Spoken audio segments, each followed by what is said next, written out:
Hello बच्चों, let's read this question. Let f x plus y is equal to f x plus f y for all x and y. If the function f x is continuous at x is equal to 0, then show that f x is continuous at all x. तो हमें बताया गया है कि f x जो है वो continuous है at x is equal to 0. तो शो करना है कि एफ एक्स जो है वो कंटिन्यूअस होगा सारे एक्स की वैल्यूज पे. स्टार्ट कर लेते हैं की कॉन्सेप्ट पे. की कॉन्सेप्ट देखो क्या हो जाएगा. हम जानते हैं if F x is a continuous function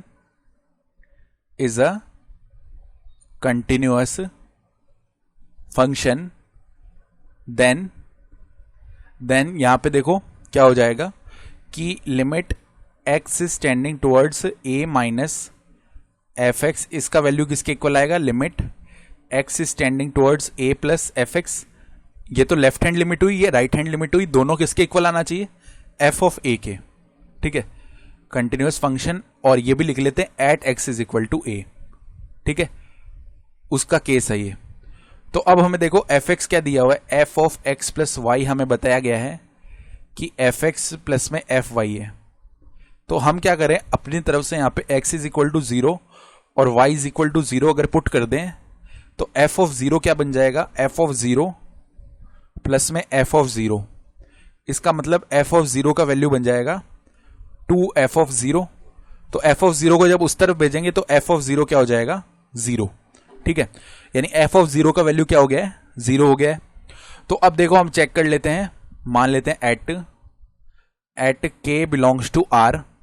ठीक है, हम अगर कंटिन्यूटी चेक करें तो ध्यान से देखो f ऑफ k को कैसे लिख सकते हैं. f ऑफ 0 प्लस में k that will be equal to. अब इस डेफिनेशन से देखो f of x plus y क्या हो जाता है.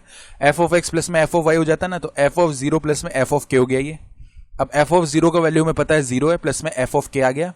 सो that will definitely be equal to f of k. ठीक है, ये बन चुका है. और इसको एक बार के लिए हम चलो कोई वैल्यू बोल लेते हैं. इसको हम बोल लेते हैं एक बार अपनी तरफ से स्मॉल ए. ठीक है, एफ ऑफ के का वैल्यू स्मॉल ए है. तो अब अगर हम लेफ्ट हैंड लिमिट निकाल रहे हैं तो उस केस में देखो क्या आएगा. Limit x is tending towards k minus, और यहां पे क्या आ जाएगा अब f ऑफ x. ठीक है, तो अब देखो क्या कर रहे हैं. लिमिट अगर h टेंडिंग टुवर्ड्स 0 कर रहे हैं ना, यानी x की जगह पे हमने क्या कर दिया. x की जगह पे k माइनस एच पुट करेंगे और h 0 की तरफ टेंड करेगा.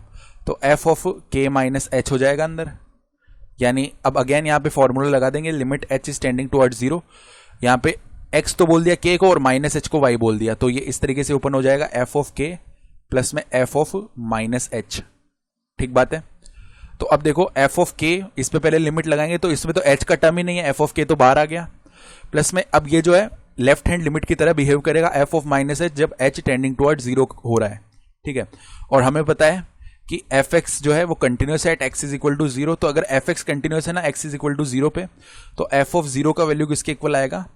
Limit x is tending toward 0 minus F x. ठीक है, ये इक्वल आएगा limit x is tending toward 0 plus F x. ये सारे वैल्यूज इक्वल है और ये 0 के इक्वल आएगा क्योंकि f ऑफ 0 हम पहले ही बोल चुके हैं 0 है. तो ये सारे वैल्यू 0 के इक्वल आ रहे होंगे. तो लेफ्ट हैंड लिमिट की तरफ बिहेव करेगा, इसका वैल्यू 0 हो जाएगा. यानी ये केवल f ऑफ k के इक्वल आ गया जिसको हमने a बोल दिया था. तो यहाँ पे ये a हो गया है. ठीक है, अब अगर हम राइट हैंड लिमिट लिखना चाह रहे हैं वो क्या आ जाएगा. Limit x is tending towards k plus F of x. अब अगेन यहां पे क्या करेंगे, राइट हैंड लिमिट के लिए h tending towards 0 k plus h से रिप्लेस कर देते हैं. तो f of k plus h हो गया. तो फर्दर देखो limit h is tending towards 0. पहले तो आ गया इधर f ऑफ k प्लस में f ऑफ h, ये आ गया. अब f ऑफ k तो बाहर आ जाएगा क्योंकि इसमें तो h का टर्म ही नहीं है. और f of h tending towards 0, तो ये अब क्या हो जाएगा अगेन 0 हो जाएगा. ठीक है, इसका वैल्यू 0 हो गया. यानी ये क्या बन गया a बन गया.